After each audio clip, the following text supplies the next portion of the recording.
Blazer Wanda. Yego. Yego Habima.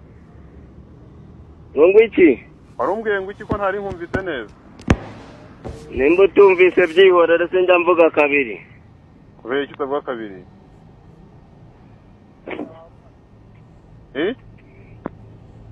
Niko.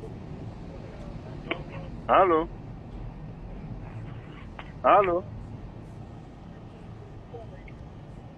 Blazer Wanda. Halo. Dareka kunesha umutwe nibere muri ambotiyaje. None se kubita gushyira mitiweli wa mugabo we? Mitiweli se nagatose. None se nayo nzatanga. Ntabwo uzi ko ari inshingano zawe. Nayo nzatanga mitiweli nimba umbabaye uzayinangire. Kubera iki tuzayitanga? Kubera iki tuzayitanga? Kuko nayo mfite. Arayo ufite se gungurize?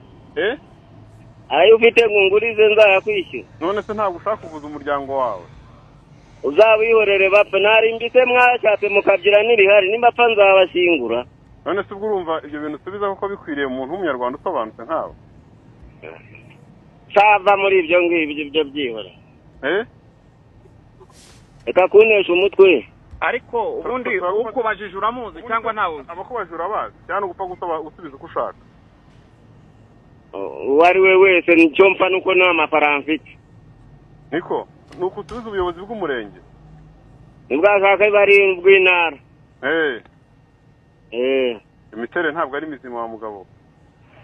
Samanye mu byihoro umuntu ahangakiye muri iyi si namwe murimo muraza mubaza amafaranga ubuze nimba namfite murajya ubuze nanze kuyitanga nyafite.